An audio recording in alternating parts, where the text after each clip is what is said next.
ઓમ હરિ ઓમ શ્રી ગુરુભ્યો નમઃ. હરિ ઓમ. ઓમ પાર્થાય પ્રતિબોધિતાં ભગવતા નારાયણેન સ્વયં વ્યાસેન ગ્રથિતાં પુરાણમુનિના મધ્યે મહાભારતम् અદ્વૈતામૃતવર્ષિણી ભગવતી અષ્ટાદશાધ્યાયિની અમ્બ ત્વામનુસંદધામિ ભગવદ્ ગીતે ભવદ્વેષિણીम् નયં બ્રહ્મા વરુણેન્દ્ર રુદ્રમરુતઃ તુન્વન્તિ દેવૈઃ વેदैः સાંગપદક્રમોપનિષदैः ગાયन्ति યં સામગાः ધ્યાનાવસ્થિતતદ્ગતેન મનસા પશ્યन्ति યં યોગિનઃ યસ્યાં તન્ન વિદુઃસુરાસુરગણાઃ દેવાય તસ્મૈ નમઃ.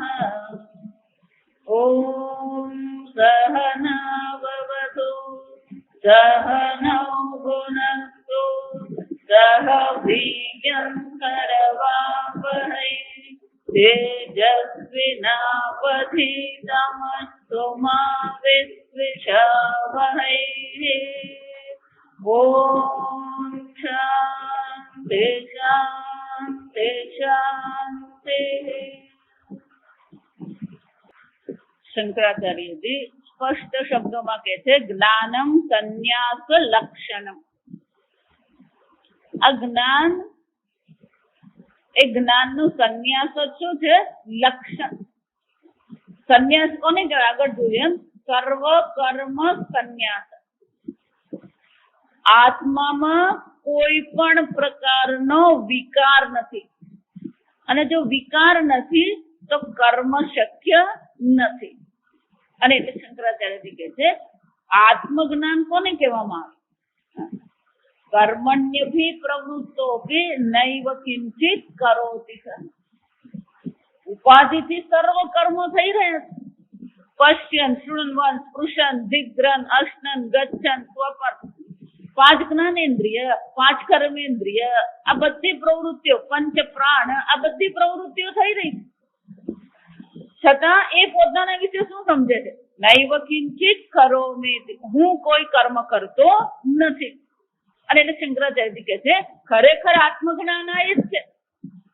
એને શાસ્ત્રમાં નૈષ્કર્મ્ય સિદ્ધિ કહેવાય. ત્રીજા અધ્યાયમાં ભગવાન ચર્ચા કરે નૈષ્કર્મ્ય સિદ્ધિ એટલે કે આત્મામાં કોઈ કર્મ છે જ નહીં. કર્મ છે અને નાશ કરવાનો નથી. ચાલો, અન્ય સંપ્રદાય એમ માને છે કે આ જીવમાં અશુદ્ધિ આવી ગઈ, હવે આ જીવને શું કરવાનું છે? અશુદ્ધિમાંથી મુક્ત કરવાનું. ખરેખર એવું છે જ નહીં. જો આત્મા નિર્વિકારી છે, અવિક્રિય છે, ભગવાન કહે છે અવિકાર્યો એમ ઉચ્ચતે. આત્મા કેવો છે? અવિકારી છે. જો આત્મા અવિકારી છે તો પછી એમાં કોઈ કર્મ શક્ય છે જ નહીં. તો પછી આ બધા કર્મ દેખાઈ રહ્યા છે એને શું કરવાનું? તો દેખાય છે ખરા. કર્મણ્યભી પ્રવૃત્તો, કર્મની પ્રવૃત્તિ થઈ રહી છે, પણ આત્મા કોઈ કર્મ કરતો નથી. કે આવું કેવી રીતે થાય? એક બાજુ તમે કહો છો કર્મ થઈ રહ્યા છે, પ્રવૃત્તિ થઈ રહી છે, અને બીજી બાજુ તમે કહો છો આત્મા કોઈ કર્મ કરતો જ નથી. જ્યાં સમજ. એટલે આપણું દ્રષ્ટાંત થોડું અગ્નિનું યાદ રાખવાનું. ધારો કે તમારી આંગળી અગ્નિ પાસે ગઈ તો શું થવાનું? જો સમજો, આંગળીને દાઝી જવાની. આંગળી દહન ક્રિયા થાય. એટલે અગ્નિ આપણે એમ કે આ કોણે દજાડ્યો? તો અગ્નિ શું કહે છે? મેં દજાડ્યો. પણ અગ્નિ તું કેમ દજાડે છે? હું કોઈને દજાડતો નથી. અને ફેરવી તોડેલું. તો કે તે અત્યારે જ તું કીધું કે તું દજાડે છે. હું તારી પાછળ દજાડવા માટે દોડ્યો નતો, તું તારી આંગળી મારી પાસે લાવ્યો એટલે શું થયું? પણ હું તને દજાડું છું એવું કર્તૃત્વ મારામાં નથી. જો સમજો, હું આને દજાડું એવું વિચારતો નથી. તારી આંગળી મારી પાસે આવી અને આંગળી શું થઈ? દજી ગઈ. જો સમજો, અગ્નિમાં દહન ક્રિયાનું કર્તૃત્વ છે. સૂર્યમાં સર્વને પ્રકાશિત કરવાનું કર્તૃત્વ છે. સૂર્ય પ્રકાશ સ્વરૂપ છે. સૂર્યના સાનિધ્ય માત્રથી સર્વ વસ્તુ શું થાય? પ્રકાશિત થઈ જાય. પ્રકાશિત કરવા માટેનું કર્તૃત્વ સૂર્યમાં નથી. કે સૂર્ય કેવો છે? પ્રકાશ સ્વરૂપ છે. અગ્નિ કેવો છે? ઉષ્ણતા અગ્નિનો સ્વરૂપ છે. ઉષ્ણતા એનું સ્વરૂપ હોવાથી એના સંપર્કમાં આવવા માત્રથી શું થાય છે? દહન ક્રિયા છે. જો સમજો, કર્તૃત્વ જો હોય, આ સમજો, અગ્નિમાં જો કર્તૃત્વ હોય દહન ક્રિયા, સૂર્યમાં જો પ્રકાશન ક્રિયાનું કર્તૃત્વ હોય તો કોઈને પ્રકાશિત કરે અને કોઈને પ્રકાશિત ન કરે. જો સમજો, અગ્નિમાં જો દહન ક્રિયાનું કર્તૃત્વ હોય તો શું થાય?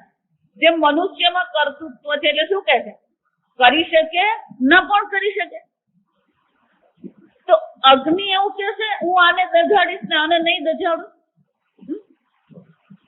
એટલે બિરબલની વાર્તા યાદ રાખવાની. પેલો બાપડા ધનની જરૂર હતી એટલે આખો દિવસ પેલો ઠંડીમાં શું છે, પેલો તળાવમાં ઉભો રહ્યો. પછી જયારે ધન આપવાનું આવ્યું ત્યારે પેલો કોકે શું કીધું? ના રે મહારાજ, આખો દિવસ એ આખી રાત ત્યાં ઉભો હતો પણ પેલો તમારો મહેલનો દીવો જોતો રહેતો હતો. એનાથી એને શું કર્યું? એને ગરમી મળતી રહી તમારા દીવાની. એટલે બિરબલે શું કર્યું?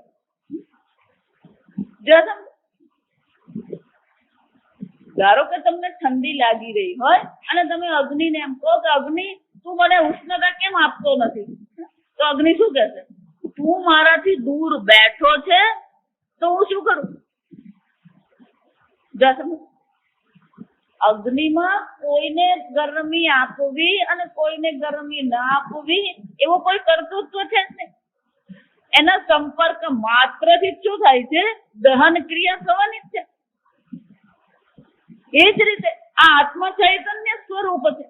ચૈતન્ય સ્વરૂપ આત્માની હાજરી માત્રથી દેહાદી ઇન્દ્રિય બધા શું થઈ ગયા?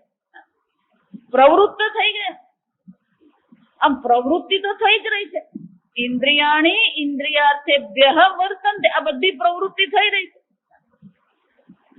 પણ સ્વયં આત્મા કોઈને એમ કહે છે કે હે ઇન્દ્રિય તું દર્શન ક્રિયા કર, હે કર્ણેન્દ્રિય તું શ્રવણ ક્રિયા કર. નહીં, નૈવ કિંચિત કરોમિ, હું કોઈ કર્મ કરતો નથી. આને જ કહેવાય સંન્યાસ લક્ષણ. આત્મામાં કર્મનો અભાવ છે. ન કર્તૃત્વમ ન કર્માણી. એક વાર નહીં, અનેક વાર ભગવાન કહી ગયા.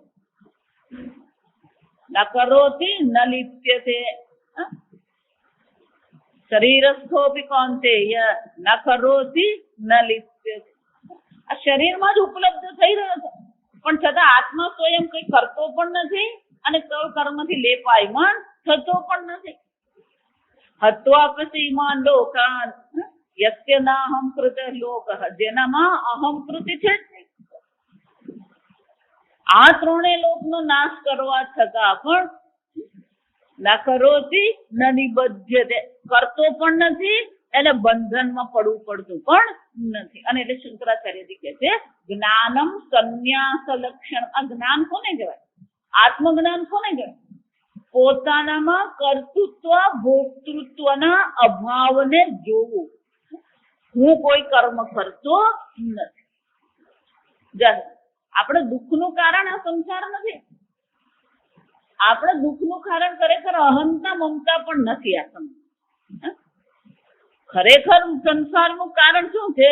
આ કર્તૃત્વ ભોક્તૃત્વ છે. જો વિચારજો, તમે પોતાને કર્તા માની રહ્યા છો. કર્તા માનશો એટલે કર્મ થશે. કર્મ છે તો પછી શું થવાનું? કર્મફળ મળવાનું.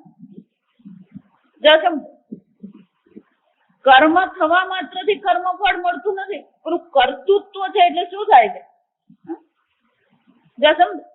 કર્મ તમને કર્મફળ નહીં આપે. તમારું કર્તૃત્વ છે એટલા માટે આ કર્મ તમને શું કરી રહ્યું છે? કર્મફળ આપે. વિચારવાનું. આમ મૂળ કારણ તો શું છે? કર્તૃત્વ છે. પોતાને કર્તા માની રહ્યા છો. કર્તા માની રહ્યા છો એટલું નહીં, પોતાને ભોગતા માની રહ્યા છો. પણ કર્તૃત્વ ભોક્તૃત્વ તો વિકાર્ય છે. કર્તૃત્વ ભોક્તૃત્વ શું છે? વિકાર છે. અને આત્મા કેવો છે? વિકાર્યો એ મુખ્ય છે. આત્મામાં કોઈ વિકાર થતો જ નથી. આત્મા કેવો છે? નિર્વિકારી છે. અને એટલે શંકરાચાર્યજી કહે છે આત્મજ્ઞાન ખરેખર કોને કહેવામાં આવે? સંન્યાસ લક્ષણ. સંન્યાસ એટલે કે સર્વ કર્મ મારામાં છે જ નહીં. આત્મા કોઈ કર્મ કરતો પણ નથી, કરાવતો પણ નથી. બીજા અધ્યાયમાં પણ ભગવાન કહે છે કમ હંતી કમ ઘાતયતિ. એ કોનું હનન ક્રિયા કરે? કોની હનન ક્રિયા કરે? એ કોની પાસે હનન ક્રિયા કરાવે? જો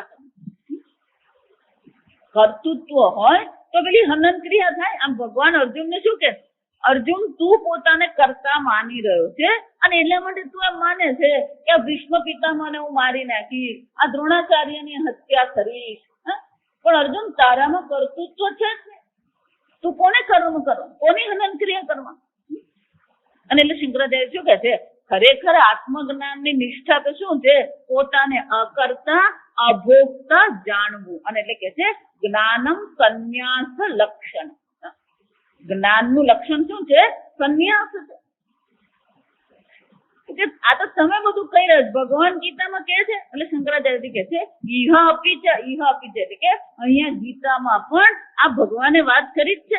ક્યાં ઘડી? સર્વધર્માન પરિત્યજ્ય મામેકમ શરણમ વ્રજ. જ્યાં સમજ ત્યાં શબ્દ મહત્વનો પેલો એકમ છે. આત્મા કેવો છે? અનેક છે. એકમ, એક અદ્વિતીય આત્મા છે. જ્યાં સમજ આત્મા પેલો બીજો છે જ ને. મને કેરી ખાવી છે પણ પેલી કેરી બીજી હોય તો તું ખાવા વાળો બને ને. વિચાર, બીજું હોય તો એને મેળવવા માટે પ્રયત્ન કરવો પડે, બીજું હોય તો એને ભોગવવું પડે. પણ આત્મા કેવો છે? એક અદ્વિતીય છે. બીજું છે જ નહીં. જો સમજો, આપણી બધી રામાયણ અહીંયાથી જ શરૂ થાય. માટી કેવી છે? મૃત્તિકા એવ સત્ય. માટી એક જ છે. પણ માટી જો પોતાને ઘડો માનીને બેઠી છે તો પેલો બીજો ઘડો હોવાનો. બીજો ઘડો છે, ત્રીજો ઘડો છે, પછી એક ઘડો 5 લીટરનો છે, બીજો ઘડો 15 લીટરનો છે. પછી 5 લીટર વાળો ઘડો શું માનશે? હું તો ખાલી 5 લીટરનો છું, આ 15 લીટરનો મોટો છે. પછી ઘડાને ઉપદેશ શું કરવો પડે? તું ઘડો નથી, તું કોણ છે? માટી છે. જો વિચાર, ઘડો પોતાને કોઈ એટલે આ 3 વસ્તુ સાથે જ જાય. આકાર, વિકાર અને પ્રકાર. આ 3 શું છે? સાથે છે. જે આ વિકાર છે ત્યાં આકાર હશે, ને આકાર છે ત્યાં પ્રકાર હોવાનો. અને પ્રકાર હશે તો પછી શું થશે? હું મોટો છું ને તું નાનો છે. પણ નાનાપણું કે મોટાપણું જે છે એ ઉપાધિની દ્રષ્ટિએ છે. માટીમાં નાનાપણું મોટાપણું છે? માટી તો કેવી છે? એક અદ્વિતીય છે. સંપૂર્ણ ગીતામાં ભગવાન 2 જ વાત કરતા રહે. એક ચર્ચા એ છે કે આત્મામાં કર્તૃત્વ ભોક્તૃત્વ છે જ. બીજી ચર્ચા એ કરે આત્મા એક જ છે, એક અદ્વિતીય છે. અર્જુન, તું આ અનેકતામાં અટવાતો રહે છે. આ અનેકતાને તું સત્ય માની રહ્યો છે એટલે તું દુઃખી થઈ રહ્યો છે. આ એકને શરણે તું જા. સમજ, અનેકતા એટલે કે ભેદ બુદ્ધિ કહેવાય. કઠોપનિષદમાં એટલે શંકરાચાર્ય કઠોપનિષદમાં યમરાજા કહે છે મૃત્યુ સમૃત્યુમાં આપનોતી યહ નાના એવ પશ્યતિ. આ જે અનેકના દર્શન કરે છે ને એને પછી શાની પ્રાપ્તિ થાય છે? મૃત્યુથી મૃત્યુની પ્રાપ્તિ થાય. તો આપણું દુઃખનું કારણ આ અનેક બુદ્ધિ, ભેદ બુદ્ધિ કહેવાય. શાસ્ત્રમાં શું કહેવામાં આવે? આ ભેદ બુદ્ધિ છે. આપણા દુઃખનું કારણ આ ભેદ બુદ્ધિ છે. ઘડાની દ્રષ્ટિએ ભેદ છે, માટીની દ્રષ્ટિએ શું છે? ઘાટ ઘડિયા પછી નામ રૂપ જૂજવા. જો શબ્દો અનેક છે, અનેક કહીએ, ભેદ કહીએ, નાના કહીએ, જૂજવા કહીએ, અંતે તો હેમનું હેમ હોય. સોનું તો એક જ છે, પણ જો સોનું પોતાને હાર માની લે તો પછી શું થવાનું? એ દુઃખી થવાનું જ છે. અને એટલે ભગવાન શું કે છે? અર્જુન તું આ અનેક ને સમર્પિત છે એટલે તું દુઃખી થઈ રહ્યો છે. તારી બુદ્ધિ કોને સમર્પિત કર? મામ એકમ શરણમ વ્રજ. હું એક અદ્વિતીય બ્રહ્મ છું, એનું જ તું શરણ ગ્રહણ કર. એટલું જ નહીં, એ શરણ ગ્રહણ કરવા માટે શાની જરૂર છે? સર્વ ધર્માન પરિત્યજ. ધર્મ એટલે કર્મ. ધર્મ અને કર્મ એક જ સિક્કાની બે બાજુ છે. સમજ. કર્મ એમ કહીએ તો કર્મ મનુષ્ય માટે છે, અને જ્યાં કર્મ હોય ત્યાં ધર્મ ને અધર્મ હોવાનો, કારણ કે મનુષ્ય બુદ્ધિ. અને ધર્મ છે એ કર્મ વગર રહી શકે? આમ કર્મ અને ધર્મ શું છે? એક જ સિક્કાની બે બાજુ. એટલે ભગવાન જયારે એમ કીધું સર્વ ધર્માન પરિત્યજ, તેનો અર્થ થાય સર્વ કર્માન પરિત્યજ. ખરેખર ત્યાગ કોનો કરવાનો છે? આ કર્મનો ત્યાગ છે. સમજો, આ પ્રારંભથી જ ભગવાન કહેતા રહ્યા નાયમ હંતિ ન હન્યતે. આત્મા હનન ક્રિયા કરતો નથી, એટલે કે આત્મામાં હનન ક્રિયાનું કર્તૃત્વ નથી. ન હન્યતે, આત્મા પર હનન ક્રિયા થતી નથી, એટલે કે આત્મામાં હનન ક્રિયાનું ભોક્તૃત્વ નથી. અંતે પણ ભગવાન, વચ્ચે પણ ભગવાન એ જ કીધું ન કર્તૃત્વમ ન કર્માણિ. આત્મામાં કોઈ કર્તૃત્વ છે જ નહીં. એટલા માટે શંકરાચાર્ય શું કહે છે? સર્વ ધર્માન પરિત્યજ્ય મામેકમ શરણમ વ્રજ. પછી આગળ શું કહે છે? અહમ ત્વા સર્વ પાપેભ્યઃ મોક્ષ ઈષ્યામિ. હું તને મુક્ત કરીશ. શાનાથી? આ પાપથી, કર્મથી.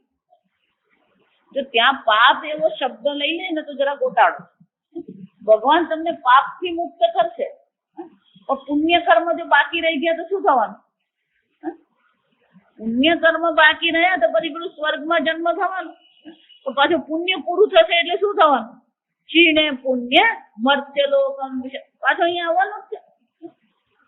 એટલે ત્યાં સર્વ પાપમ જયારે કહેવામાં આવે ત્યારે પાપનો અર્થ શું થાય? કર્મ થાય. સર્વ કર્મથી હું તને મુક્ત કરી શકું. આમ સર્વ કર્મ સંન્યાસ એ જ જ્ઞાન છે. તો શંકરાચાર્ય કહે છે કે તો પછી હવે આપણે એક જ વસ્તુ પકડવાની. જો સમજો, જ્ઞાન જ છે, નિવૃત્તિ લક્ષણ ધર્મ જ ધર્મ છે. જોઈ ગયા આપણે ખરેખર ધર્મ કયો છે? નિવૃત્તિ લક્ષણ છે. તો પછી આજથી હવે આ બધું ઘર બાર છોડી દઈએ. માતાજી એક આશ્રમ બનાવી દો એટલે અમે બધા ત્યાં આવીને રહીએ અને શું કરીએ? આ ઉપનિષદ ભણીએ, ગીતા ભણીએ. બસ આ જ્ઞાન જ છે, બીજું કરવાની જરૂર જ છે. આ અમે બધું છોડી દઈએ. માતાજી આ પ્રવૃત્તિ લક્ષણની જરૂર જ નથી. આ ભગવાને બે પહેલેથી બનાવી ખોટું કર્યું. પહેલેથી શું કામ આ પ્રવૃત્તિ લક્ષણ ને નિવૃત્તિ લક્ષણ કર્યું? ફક્ત નિવૃત્તિ લક્ષણ જ કરવાનું હતું.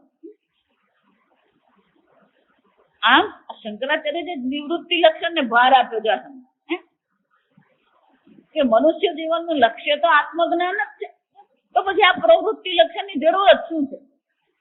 એટલે શંકરાચાર્યજી આગળ કહે છે પ્રવૃત્તિ લક્ષણ અભ્યુદયાર્થમપી યહ પ્રવૃત્તિ લક્ષણ ધર્મ વર્ણાશ્રમાંચ ઉદ્દેશ્ય વિહિત છે. આ પ્રવૃત્તિ લક્ષણ ધર્મ જે છે, જે અભ્યુદયાર્થ છે, એટલે કે ધર્મ અર્થ ને કામ માટે છે.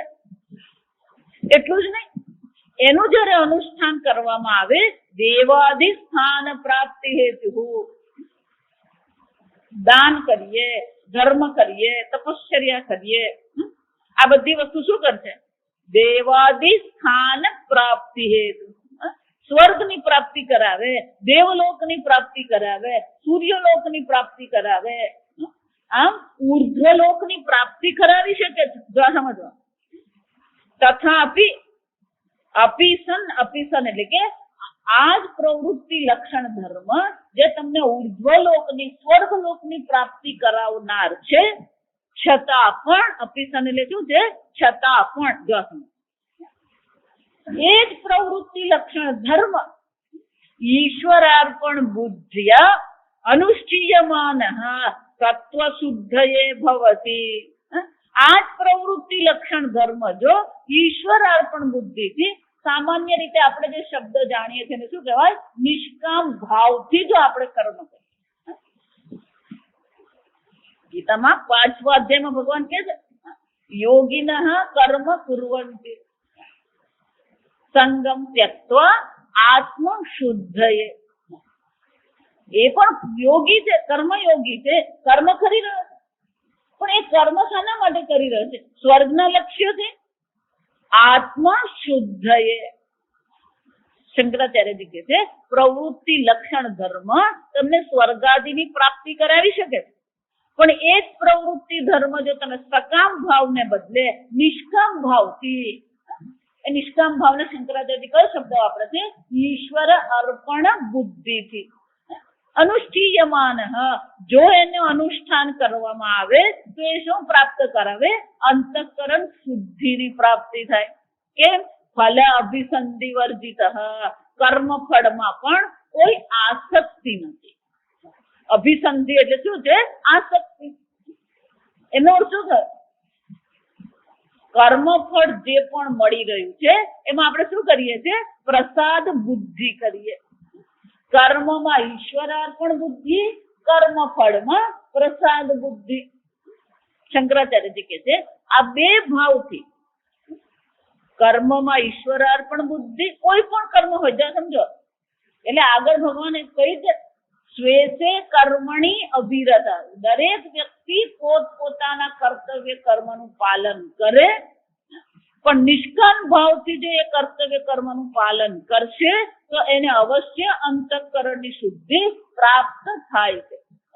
પણ આ વળી તમે પાછું અંતઃકરણ શુદ્ધિની માથાકૂટ શું કામ કરી? એમ સીધું હું અકર્તા અભોક્તા આત્મા જ જાણી લેવાનું, વાત પતી ગઈ.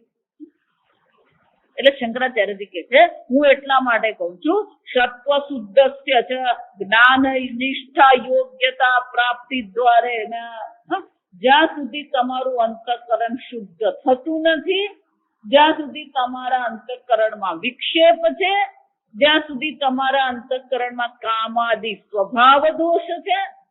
આગળ જોઈ ગયા ને, કામોદ્ભવ, આ બધી અધર્મની પ્રવૃત્તિ કોને કારણે થઈ રહી? આ ઈચ્છાને કારણે છે. અને એટલે શંકરાચાર્યજી કહે છે જ્યાં સુધી અંતઃકરણ શુદ્ધ થતું નથી ત્યાં સુધી જ્ઞાન નિષ્ઠા પ્રાપ્તિની યોગ્યતા પ્રાપ્ત થતી નથી. યોગ્યતા એટલે અધિકારીત્વ. શંકરાચાર્યજી સંબંધ બતાવી રહ્યા કે આત્મજ્ઞાનની નિષ્ઠા એ વિષય છે, પણ આત્મજ્ઞાનની નિષ્ઠામાં જે વિષય છે એનો અધિકારી કોણ છે? સત્વ શુદ્ધ, જેનું અંતઃકરણ શુદ્ધ થયું છે એ જ આત્મજ્ઞાન પ્રાપ્ત કરી શકે. આને સંબંધ કહેવાય. વિષય અને અધિકારીનો સંબંધ. સમજ, આત્મજ્ઞાન આમ રસ્તામાં પડેલું નથી. જ્યાં સુધી યદાતે મોહ કલિલમ બુદ્ધિર વ્યતિતરિષ્યતિ. ભગવાન ગીતામાં શું છે? બીજા છે, જ્યારે તારી બુદ્ધિ આ મોહ રૂપી, કામ ક્રોધાદિ રૂપી કાલુષ્ય, કલુષ્ય ને અશુદ્ધિ, આ અશુદ્ધિને પાર કરતી નથી ત્યાં સુધી વૈરાગ્ય પ્રાપ્ત થતો નથી. અને જ્યાં સુધી પૂર્ણ વૈરાગ્ય પ્રાપ્ત થતો નથી ત્યાં સુધી તારી બુદ્ધિ આ આત્મજ્ઞાનમાં નિષ્ઠ થઈ શકે એમ છે જ ને. અને એટલે શંકરાચાર્યજી કહે છે સત્વ શુદ્ધસ્ય છે, જેનું સત્વ શુદ્ધ છે એટલે કે જેનું અંતઃકરણ શુદ્ધ થયું છે એને જ આત્મજ્ઞાનની નિષ્ઠા પ્રાપ્ત કરવાની યોગ્યતા પ્રાપ્ત થાય. એને કારણે શું થશે? જ્ઞાન ઉત્પત્તિ હેતુત્વે અને આ પ્રકારથી જ્ઞાનની ઉત્પત્તિ થશે. પણ જ્ઞાન ઉત્પન્ન થઈ ગયું એ પ્રયોજન છે. પ્રયોજન તો શું છે? સંસારસ્ય અત્યંત ઉપરમ. ગઈકાલે કે પ્રયોજન તો શું છે? આ સંસારમાંથી કાયમને માટે આપણે છૂટી જઈએ. મોક્ષ એ પુરુષાર્થ છે. એટલે પછી શંકરાચાર્યજી કહે છે વિષય અને પ્રયોજનનો શું સંબંધ છે? એટલે શંકરાચાર્યજી કહે છે જ્ઞાન પ્રાપ્તિ હેતુત્વેન નિશ્રેયસ હેતુત્વમ ઇતિ પ્રતિપદ્યતે. આ જ્ઞાન આત્મજ્ઞાન જેને થયું છે એને શાની પ્રાપ્તિ થાય છે? નિશ્રેયસ, મોક્ષની પ્રાપ્તિ. આત્મજ્ઞાન વિના મોક્ષ નથી, અંતઃકરણ શુદ્ધિ વિના જ્ઞાન નથી. અને પ્રવૃત્તિ લક્ષણ નિષ્કામ ભાવથી પ્રવૃત્તિ લક્ષણ નહીં કરીએ તો અંતઃકરણ શુદ્ધિ થતી નથી. જાત એનો અર્થ શું થાય? પ્રવૃત્તિ લક્ષણ ધર્મ પણ નકામું છે નહીં, પહેલું પગથિયું છે. પ્રવૃત્તિ લક્ષણ ધર્મ પહેલું પગથિયું. પ્રવૃત્તિ લક્ષણ ધર્મ એટલે કે પોતપોતાના કર્તવ્ય કર્મનું આપણે પાલન કરીએ. સ્વકર્મણા સમભ્યસ્ય સિદ્ધિમ વિંદતિ માનવ. પોતાના કર્તવ્ય કર્મનું પાલન કરીને વ્યક્તિ અંતઃકરણ શુદ્ધિ પ્રાપ્ત કરે. અંતઃકરણ શુદ્ધિ પ્રાપ્ત થશે તો એ જ્ઞાન માટે અધિકારી બનશે. અધિકારી બનશે તો એને જ્ઞાન થશે. જ્ઞાન થશે તો એને મોક્ષની પ્રાપ્તિ થશે. જો સમજો આ 4 ક્રમ છે. આ સમજો કોઈ અક્રમ નથી. આ સમજો, લખી રાખજો. તમે જે માનતા હોય ના અમારા ગુરુજી તો આમ સીધું ડાયરેક્ટ જ્ઞાન કરાવી દે, કરી લેજો, ચિંતા નહીં કરો. હું તો હંમેશા બધાને કહું જે એટલા પ્રયોગ કરવા ને એટલા કરી લે. તમને જે એમ લાગતું હોય જ્ઞાન અમારે આમ સીધું જ્ઞાન થઈ જાય, અમારા ગુરુ તો સીધું જ્ઞાન કરાવે, જજો, મને કઈ વાંધો નથી. કેમ? આમે ઘણા જન્મથી ભટકતા જ આવે, એક બીજો જન્મ વધારે, કોઈ ફરક પડવાનો. અત્યાર સુધીમાં ઘણા પ્રયોગ કરી આવ્યા, અનેક જન્મમાં ભટકી આવ્યા ને ઘણા પ્રયોગ કર્યા. આ જન્મમાં બીજો એક પ્રયોગ કરી લેવાનો, પછી આવતા જન્મમાં ભગવાન પાછું કરાવશે. વિચાર શંકરાચાર્યજી પૂજ્ય સ્વામીજી હંમેશા કે આ શંકરાચાર્યજી કહે છે કે ગુરુજી કહે છે એમ નહીં, આ શાસ્ત્રનો નિયમ છે, સીધી વસ્તુ છે. જ્યાં સુધી તમે અધિકારીત્વ પ્રાપ્ત કરશો નહીં ત્યાં સુધી તમને જ્ઞાન થવાનું જ નથી. એટલા માટે હું કહું કે તમે જો ધ્યાન કરતા હોય તો કરજો, મને કોઈ વાંધો નથી.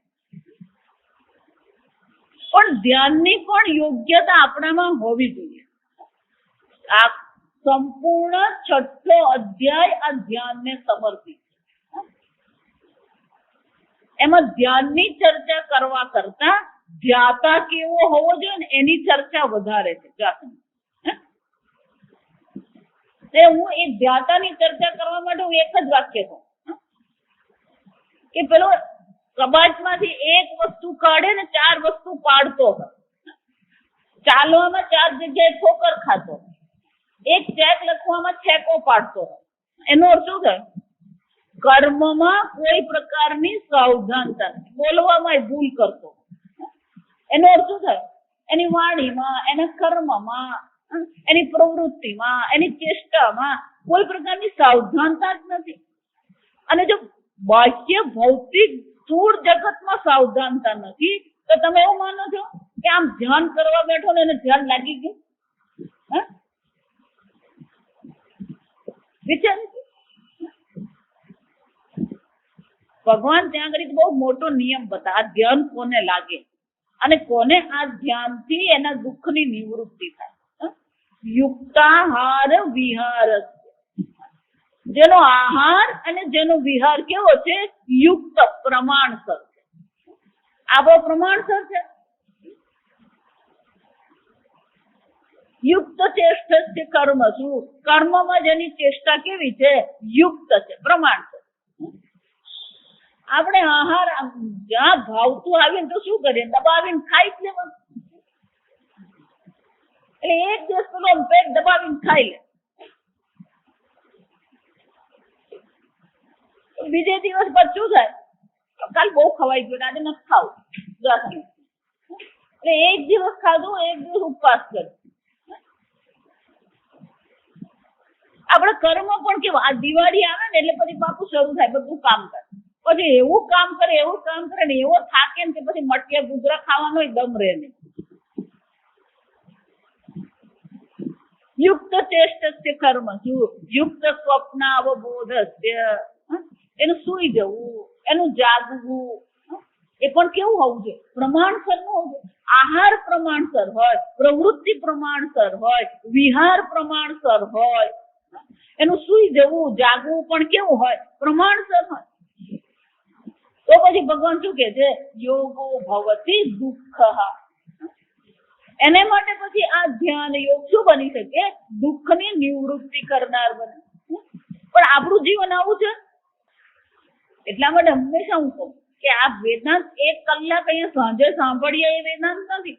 વેદાંત સંપૂર્ણ દિનનો કાર્યક્રમ. સવારે ઉઠીએ, જપ કરીએ, માળા કરીએ, પૂજા કરીએ, આસન કરીએ, પ્રાણાયામ કરીએ. માતાજી આટલું બોલી ગયા ને એ કરવામાં 2 કલાક થાય તો શું વાંધો? તો પિક્ચર જોવા બેસે ત્યારે 3 કલાક થાય કે નહીં? એનો વાંધો નહીં. કોઈ ડાયરેક્ટ માર્ગ નથી, આ સમજો. તમે જો માનતા હોય કે ના ના અમારા ગુરુજી તો આમ બહુ સિદ્ધ પુરુષ છે, મારી પાસે એક ભાઈ આવે છે, એની આ માથા કુટે યાદ છે, એમ જ મારે મારા ગુરુજી બહુ સિદ્ધ પુરુષ છે, એટલે પછી હું જે ખાઉં પીવું તે મારે જે બોલવું હોય તે બોલું, પણ આમાં મારે ગુરુજી સિદ્ધ પુરુષ છે એટલે મને તો મોક્ષ મળી જ જવાનું. હું પહેલેથી એટલે આ વસ્તુ કહેતી આ ગુરુજી ગમે એટલા સિદ્ધ પુરુષ હોય, ગુરુજી ગમે એવા જ્ઞાન નિષ્ઠ હોય, પણ આપણું અંતઃકરણ જો શુદ્ધ નથી તો આપણને જ્ઞાન થવાનું નથી. અને અંતઃકરણ શુદ્ધિની નિશાની શું છે? તમારું અંતઃકરણ શુદ્ધ છે એ કેવી રીતે ખબર પડશે? એનું લક્ષણ શું છે? પહેલું લક્ષણ છે વૈરાગ્ય. કોઈ પણ વસ્તુ તમને વિચલિત કરે નહીં. થયું તોય ઠીક છે, ન થયું તોય ઠીક, મળ્યું તો પણ ઠીક છે, શુભાશુભ પરિત્યાગી. સમજો, વૈરાગ્ય એ અંતઃકરણ શુદ્ધિની નિશાની. પણ એ જરાક ભારે પડે. કંઈક બીજી નિશાની છે કે નહીં? તમારું મન પ્રસન્ન રહે છે. ભગવાન તો પ્રસન્નતાની જ વાત કરે છે. આ સમય તમારું મન પ્રસન્ન છે. આપણને તો ચા નહીં મળે ને તોય આપણું મગજ ફટકે. જો આ સમય એનો અર્થ શું થાય?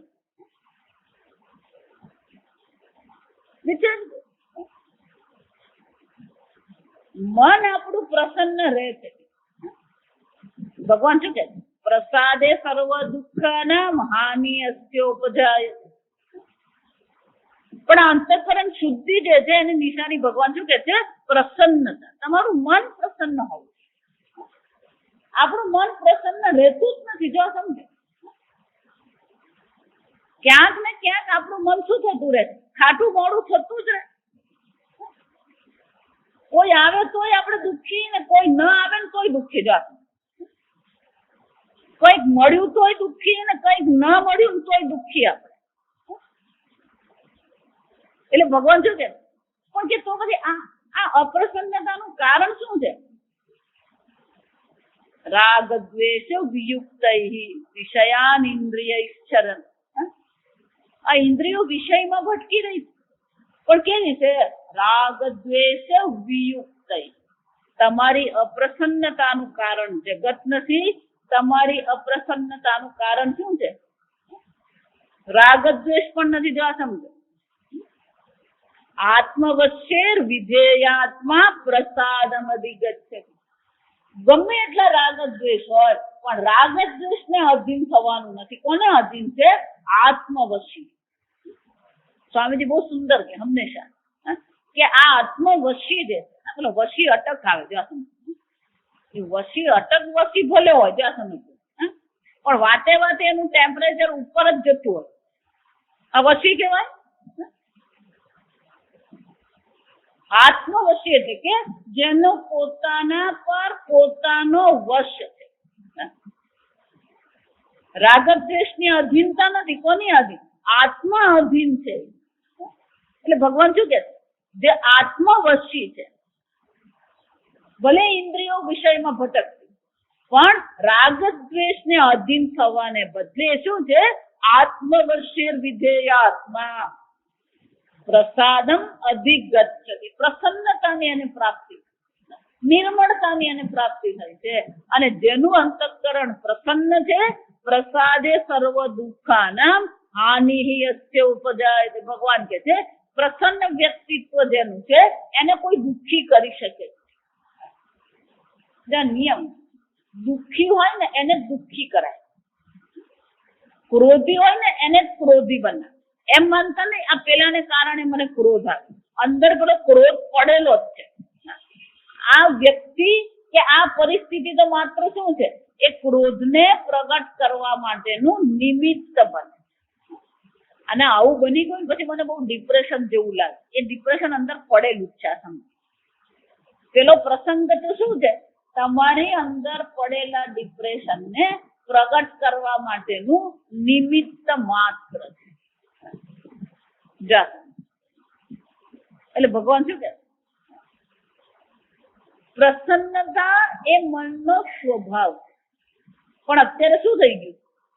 અપ્રસન્નતા આવી ગઈ. તો હવે પાછી પ્રસન્નતા લાવવી તો શું કરવાનું? આ રાગ દ્વેષના ચક્કરમાંથી આપણે પોતાને મુક્ત કરીએ. તયોહો વશમ ન આગત. ક્યારેય રાગ દ્વેષના વશમાં થવાની જરૂર નથી. જે રાગ દ્વેષના વશમાં છે એ અપ્રસન્ન. જે રાગ દ્વેષના વશમાં નથી એ જ કોણ છે? પ્રસન્ન. અને ભગવાન શું કે છે? પ્રસન્ન ચેત, જેનું ચિત્ત પ્રસન્ન છે, બુદ્ધિ પર્યવતિષ્ઠતિ. એની બુદ્ધિ તત્કાળ આત્મજ્ઞાનમાં નિષ્ઠ થઈ જાય. અને એટલે ભગવાન શંકરાચાર્યજી કહે છે આ પ્રકારથી પ્રવૃત્તિ લક્ષણ ધર્મ જે છે સકામ ભાવથી કરીએ તો દેવાદી સ્થાનની પ્રાપ્તિ કરાવે છે. નિષ્કામ ભાવથી કરીએ ઈશ્વર અર્પણ બુદ્ધિથી જો આપણે કરીશું તો એ જ આપણા અંતઃકરણ શુદ્ધિ કરનાર બનશે. અને એકવાર અંતઃકરણ શુદ્ધ થઈ ગયું તો પછી શું છે? તત્વ જ્ઞાન એને તત્કાળ પ્રાપ્ત થાય. અને તત્વ જ્ઞાન પ્રાપ્ત થયું તો મોક્ષ ને પછી વાર લાગતી નથી. જો જ્ઞાન અને મોક્ષ અને સાધન સાધ્ય સંબંધ છે. હેતુ હેતુમત ભાવ. પ્રવૃત્તિ નિષ્કામ ભાવથી કર્મ કરવું એ સાધન છે. અંતઃકરણ શુદ્ધિ સાધ્ય છે. અંતઃકરણ શુદ્ધિ સાધન છે, આત્મજ્ઞાન સાધ્ય છે. મેળવવાનું આત્મજ્ઞાન સાધન છે અને સાધ્ય શું છે? મોક્ષ. મોક્ષ ને માટેનું સાધન કયું છે? આત્મજ્ઞાન. પણ બીજું કોઈ સાધન છે કે નહીં? આ જ્ઞાન તો જરાક ભારે પડે. નહીં જ્ઞાને ન સદૃશમ પવિત્રમ ઇહ વિદ્યતે. આ જન્મ મરણ નું ચક્કર ક્યાં સુધી ચાલતું રહે છે? જ્યાં સુધી આપણા ખાતામાં કર્મ પડ્યા છે ત્યાં સુધી કોઈ તમારા જન્મ મરણના ચક્કરને અટકાવી શકે એમ છે જ નહીં. આ કર્મ છે જ. પણ પછી આ બધા કર્મની નિવૃત્તિ ક્યારે થાય? જ્ઞાનાગ્નિ સર્વ કર્માણી ભસ્મસાત કુરુ. આ જ્ઞાન રૂપી અગ્નિ સર્વ કર્મને શું કરે છે? બાળીને રાખ કરી નાખે. અને એકવાર તમારા ખાતામાં કર્મ રહ્યા જ નહીં તો પછી જન્મ થશે? જન્મ ક્યારે થાય? કર્મ છે તો જ જન્મ છે, જો સમજો. પણ તમારા ખાતામાં કર્મ રહ્યા નહીં, આ પ્રારબ્ધ કર્મ તમે ભોગવી રહ્યા છો. પ્રારબ્ધ કર્મ પૂરું થયું પછી શું છે? ત્યક્ત્વા દેહમ પુનર્જન્મ ન વિદ્યતે. ભગવાન શું કહે છે? પ્રારબ્ધ કર્મ છે ત્યાં સુધી આ શરીર છે. જ્ઞાન રૂપી અગ્નિથી કર્મ બળી ગયા. આ પ્રારબ્ધ કર્મ પૂરું થયું. ત્યક્ત્વા દેહમ પુનર્જન્મ ન વિદ્યતે. ફરીથી પાછો જન્મ થવાનો કોઈ પ્રશ્ન રહેતો નથી. એનો અર્થ શું થયો? જ્ઞાન વગર સર્વ કર્મનો નાશ કરવો શક્ય નથી. એટલે આ શંકરાચાર્યજી કહી રહ્યા છે, શંકરાચાર્યજી આત્મજ્ઞાનનો ભાર આપે છે એવું નથી. આ ભગવદ ગીતા એની ચર્ચા કરે. પણ તમે આ ઈશ્વરાર્પણ બુદ્ધિ તો તમે કીધું, ભગવાને ક્યાંક કીધું છે? એટલે શંકરાચાર્યજી કહે છે તથા ચ ઈમમ એવ અર્થમ અભિસંધાય વક્ષ્યતિ. આ જ અર્થને ધ્યાનમાં રાખીને ભગવાન આપણને કહે છે બ્રહ્મણ્યધાય કર્માણી. આ 5મા અધ્યાયમાં ભગવાન કહે છે બ્રહ્મણ્યધાય કર્માણી સંગમ ત્યક્ત્વા કરોતિ યહ ન સલિપ્યતે પાપેન પદ્મપત્રૈવ અંભતિ. ઈશ્વર બ્રહ્મણ્યાધાય એટલે કે ઈશ્વરને અર્પણ કરીને જે કર્મ કરી રહ્યો છે એ ક્યારેય કર્મથી લેપાયમાન થતો નથી. જેવી રીતે પાણીમાં રહેવા છતાં પણ પાણીમાં એ કમળનું પાન શું છે? ક્યારેક ભીંજાતું નથી. એમ આપણે પણ આ સંસારમાં જ રહીએ, પણ ઈશ્વર અર્પણ બુદ્ધિથી કર્મ કરીશું તો આપણે પણ આ કર્મથી લેપાયમાન થતા નથી. અને મેં શ્લોક કીધો, એ શ્લોક શંકરાચાર્ય કહે છે યોગિનઃ કર્મ કુર્વન્તિ સંગમ ત્યક્ત્વા આત્મશુદ્ધયે.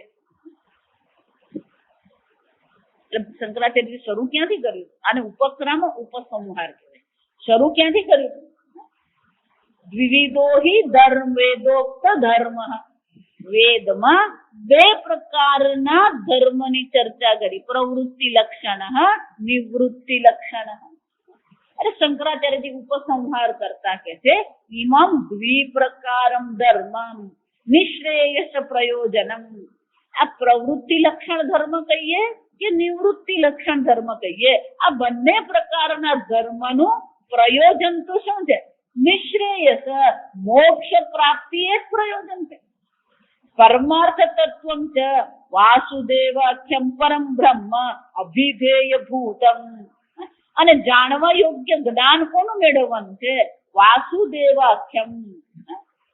કૃષ્ણ ભગવાન એટલે કે પરમાત્માને જાણવું, પરમાત્માનું જ્ઞાન પ્રાપ્ત કરવું, એ જ આપણા જીવનનું લક્ષ્ય છે. કૃષ્ણ ભગવાનનું એક નામ શું છે? વાસુદેવ. આ વાસુદેવના 2 અર્થ થાય. વસુદેવસ્ય આપત્યમ વાસુદેવ. પાંડુના પુત્રને પાંડવ કહેવાય, કુંતીના પુત્રને કૌંતેય કહેવાય. એ જ રીતે વસુદેવના પુત્રને શું કહેવાય? વાસુદેવ. આ એક અર્થ છે. પણ આ વાસુદેવ શબ્દ જે છે એનો બહુ સુંદર અર્થ છે.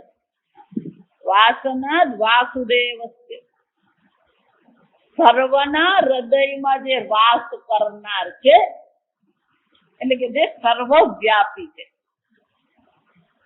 વાસિતમ ભુવનત્ર, ફક્ત પ્રાણીઓના હૃદયમાં જ નહીં, ભુવનત્રયમાં જે વાસ કરનાર. વાસનાદ વાસુદેવ વાસિતમ ભુવનત્રયમ.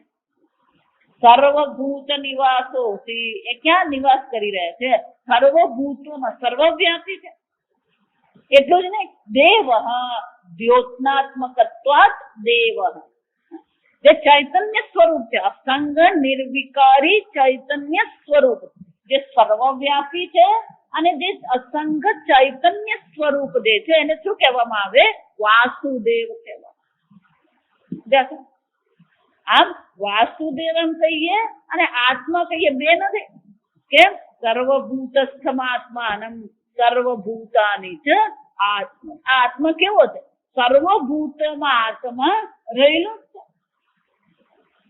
એટલે શંકરાચાર્યજી કહે છે અભિધેય ભૂતમ વિશેષતઃ. અભિધેય એટલે કે જેનું નિરૂપણ કરવામાં આવે. આ વાસુદેવ પરમાત્મા જે આત્મા સ્વરૂપ છે એનો જ અહીંયા આગળ વિશેષ રૂપથી પ્રગટ કરવામાં આવ્યો, વિશેષ રૂપથી એમનું નિરૂપણ કરવામાં આવ્યું. અભિવ્યંજક વિશિષ્ટ પ્રયોજન સંબંધ અભિધેય ગીતા શાસ્ત્રમ. આ ગીતા શાસ્ત્ર કેવું છે? એમાં એનો વિષય આ વાસુદેવ પરમાત્મા છે અને એમાં સંબંધ પણ બતાવી દીધો.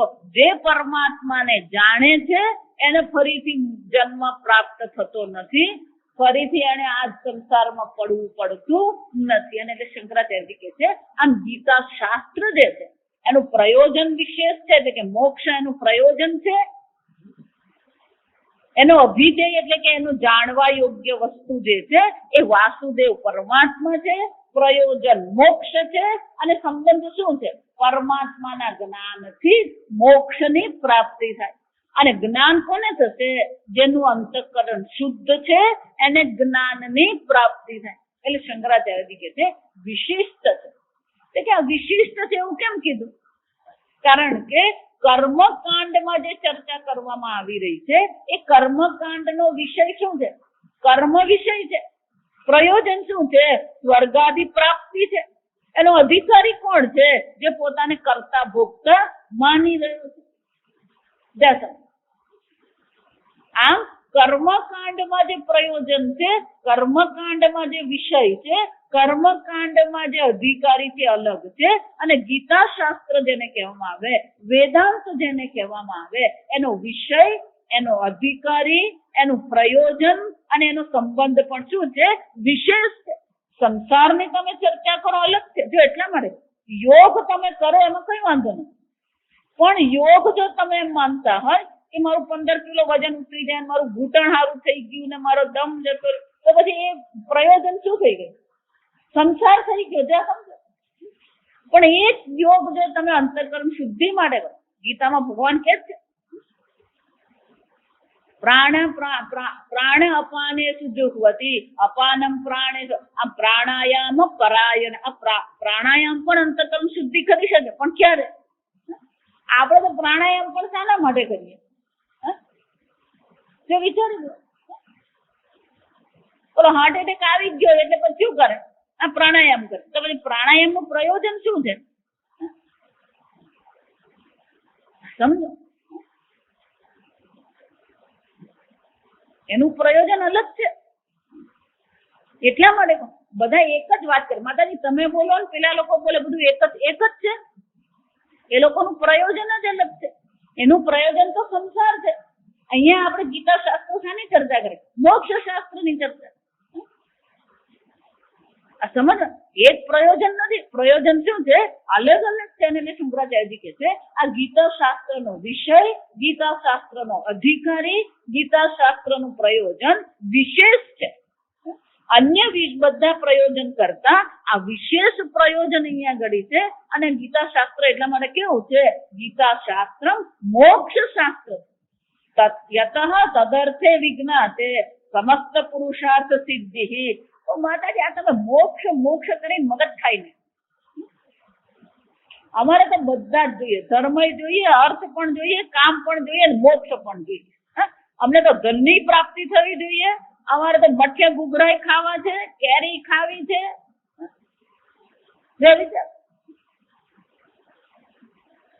અમારે તો શું છે?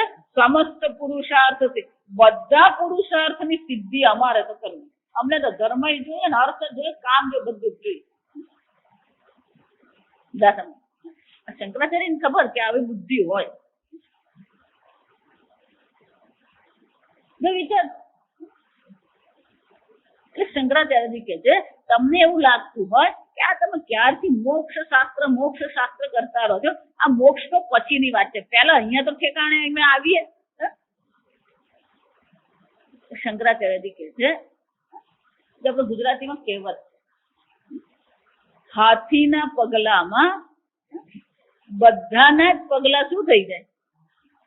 સમાઈ જાય.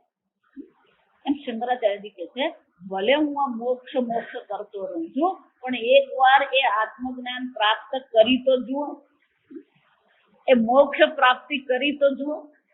કેમ? એકવાર જેને આત્મજ્ઞાન થઈ ગયું પછી શું છે? યમ લબ્ધ્વા ચા પરમ લાભમ ના મન્યતે નાધિકમ સત. એકવાર આત્મલાભ પ્રાપ્ત કરી દો. કેમ?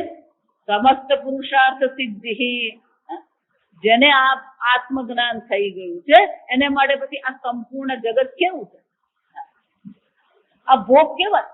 એકવાર આત્માને પરમાનંદ સ્વરૂપ જાણી લીધું પછી આ જગતમાં એ આનંદ શોધવાનો. એકવાર જેને આત્માને નિષ્ક્રિય શાંત સ્વરૂપ જાણી લીધું પછી આ જગત એને અશાંત કરવાનું છે? જો વિચાર, જ્યાં સુધી આત્માને સચ્ચિદાનંદ સ્વરૂપ જાણતા નથી, આનંદ સ્વરૂપ ઓળખતા નથી, ત્યાં સુધી આ ધર્મ અર્થ અને કામની માથાકૂટ. એકવાર આત્મા જો એટલે ગીતામાં ભગવાન કીધું આ પૂજ્યમાનમ અચલ પ્રતિષ્ઠા. જેણે પૂર્ણ આત્માને જાણી લીધો પછી આ જગતના નાના નાના જે સુખ છે કે અન્ય ભોગ છે એને માટે કેવા છે? અલ્પ છે. ઇન્દ્રને પણ જે સુખ પ્રાપ્ત થયું એ કેવું સુખ છે? બ્રહ્માનંદની સામે આ ઇન્દ્રનું સુખ પણ કેવું? એટલે તૈત્રીય ઉપનિષદમાં પેલી આનંદ મીમાંસા કરવામાં. પ્રારંભમાં આપણે જોયું કે છેવટે આપણે જે ઈચ્છીએ છીએ તો મોક્ષ જ છે. સુખ જ ઈચ્છીએ છે. પૂર્ણ સુખની, અનંત સુખની તમને ઈચ્છા છે અને અનંત સુખ પ્રાપ્ત કરવાનું છે. જો આને જ કહેવાય થોડોક વિચાર કરવાનો. તમે અનંત એમ કીધું એનો અર્થ શું થાય? અનંત કોને કહેવાય? જે અનંત હોય એ અહીંયા હોય કે ન હોય? જે અનંત હોય એ અત્યારે હોય કે ન હોય? અહીં અને અત્યારે જો આ સમજ એટલે કે સર્વ દેશમાં સર્વ કાળમાં હોય તો જ અનંત કહેવાય. એમાંથી તમારી બાદબાકી થઈ ગઈ એમાં તમે આવી ગયા. જો તમારી બાદબાકી થઈ ગઈ તો એ અનંત રહેશે.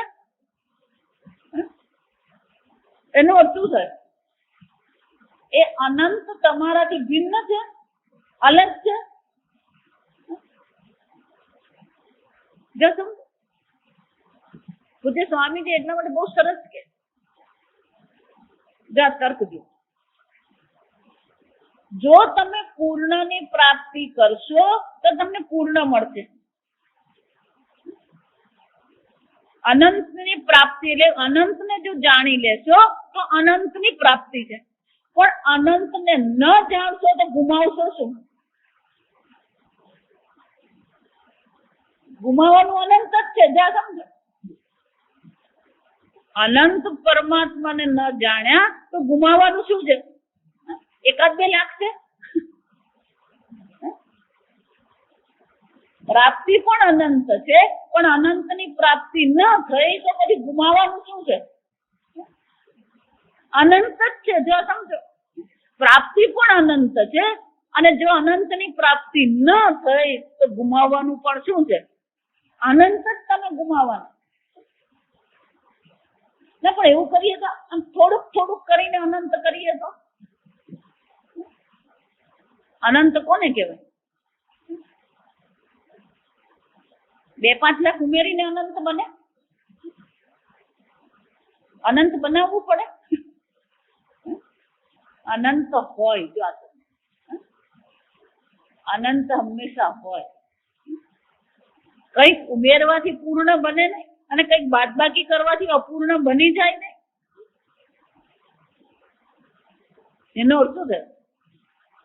મનુષ્ય જીવન પૂર્ણની પ્રાપ્તિ માટે અને પૂર્ણ પ્રાપ્ત કરવાનું છે કે જાણવાનું છે? જાણવાનું જ છે. આ સમજો. પણ આમ કર્મથી પૂર્ણ મળે કે નહીં?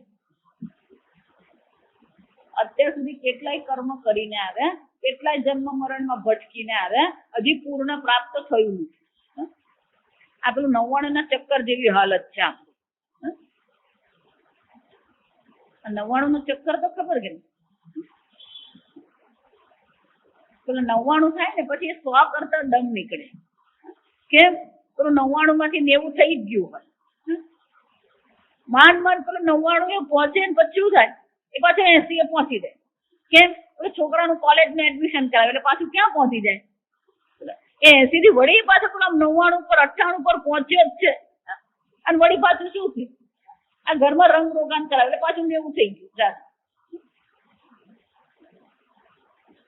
છેડો આવે જ નહીં. માંડ આમ બધું ભેગું કરે ને આમ થાય બસ હવે આમ પૂરું થઈ ગયું. એ પૂરું થયું હજી બોલીએ ને એ પહેલા શું થઈ ગયું હોય.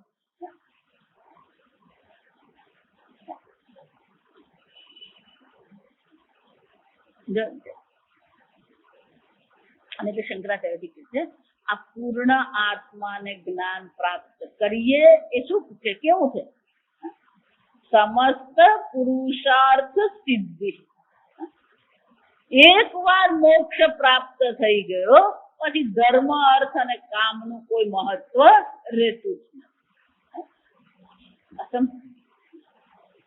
પણ ધર્મ મેળવવાથી મોક્ષ મળવાનો નથી, અર્થથી મોક્ષ મળવાનો નથી, કામથી મોક્ષ મળવાનો નથી. પણ મોક્ષ જો પ્રાપ્ત કર્યો, આત્મજ્ઞાન જો પ્રાપ્ત કર્યું, અને આગળ મેં કીધું આત્મજ્ઞાન ને મોક્ષ બે નથી, આત્મજ્ઞાન જ મોક્ષ છે. પણ કેવું છે, પેલું સાધન સાધ્ય છે. આત્મજ્ઞાન સાધન છે, મોક્ષ સાધ્ય છે. પણ આત્મજ્ઞાન થાય પછી મોક્ષ ક્યારે મળે, આ બીજો પ્રશ્ન.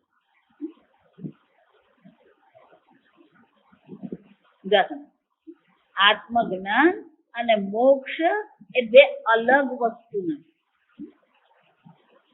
હું પૂર્ણ બ્રહ્મ છું એ જાણવા માત્રથી શું છે, મોક્ષ છે. જ્ઞાન માત્ર મોક્ષ છે. જો જ્ઞાન માત્ર મોક્ષ છે.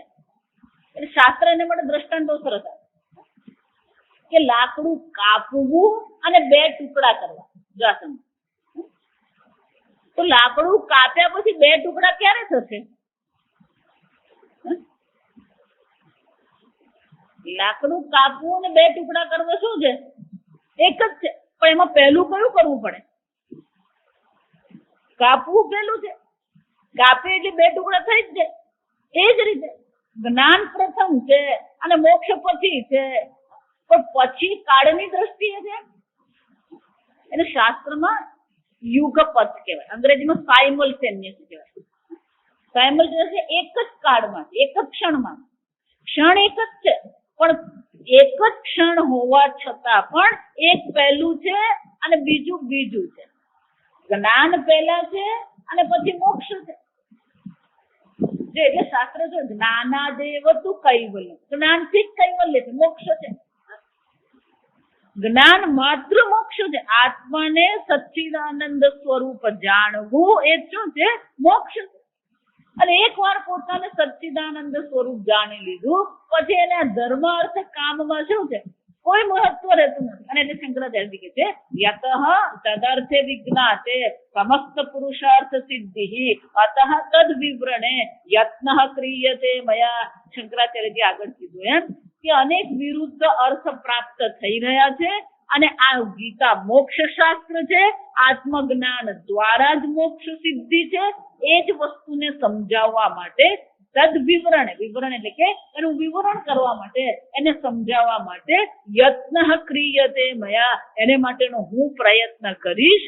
આ શાંકર ભાષ્ય જે હું રચના કરી રહ્યો છું એ ભાષ્યની રચના શાના માટે છે કે આ ગીતા શાસ્ત્ર હું તમને સમજાવીશ, સંક્ષેપમાં સમજાવીશ. જરૂર પડી ત્યાં વિસ્તાર પણ કરીશ, પણ સંક્ષેપમાં સમજાવીને હું શું કરીશ કે આ પ્રકારથી ક્યાં તો આ ગીતામાં અંતઃકરણ શુદ્ધિ માટે પ્રવૃત્તિ લક્ષણની ચર્ચા છે, અથવા તો આત્મજ્ઞાન માટે નિવૃત્તિ લક્ષણ સંન્યાસની ચર્ચા છે. આમ ગીતા પણ શાસ્ત્ર છે, વેદનો સાર છે. પ્રવૃત્તિ લક્ષણ અને નિવૃત્તિ લક્ષણ બે ધર્મની ચર્ચા કરે છે. પણ ગીતામાં જે પ્રવૃત્તિ લક્ષણ ધર્મની ચર્ચા છે એ સ્વર્ગાદી પ્રાપ્તિ માટે નથી. ગીતામાં જે પ્રવૃત્તિ લક્ષણ ધર્મની ચર્ચા છે શાના માટે છે? અંતઃકરણ શુદ્ધિ માટે છે. આવતીકાલે આપણે આગળ જોઈશું. ॐ स्वस्ति प्रजाभ्यः परिपालयन्ताम् न्यायेन मार्गेण महीं महिषाः गोब्राह्मणेभ्यः शुभमस्तु नित्यम् लोकाः समस्ताः सुखिनो भवन्तु काले वर्षतु पर्जन्यः पृथिवी सस्यशालिनी देशोऽयं क्षोभरहितः ब्राह्मणाः सन्तु निर्भयाः ॐ सर्वेषां स्वस्तिर्भवतु सर्वेषां शान्तिर्भवतु सर्वेषां पूर्णं भवतु सर्वेषां मङ्गलं भवतु सर्वे भवन्तु सुखिनः सर्वे सन्तु निरामयाः सर्वे भद्राणि पश्यन्तु मा कश्चित् दुःखभाग् भवेत् असतो मा सद्गमय तमसो मा ज्योतिर्गमय मृत्योर्मा अमृतङ्गमय ॐ पूर्णमदः पूर्णमिदं पूर्णात् पूर्णमुदच्यते पूर्णस्य पूर्णमादाय पूर्णमेवावशिष्यते ॐ शान्ति शान्ति शान्तिः हरिः ॐ श्रीगुरुभ्यो नमः हरि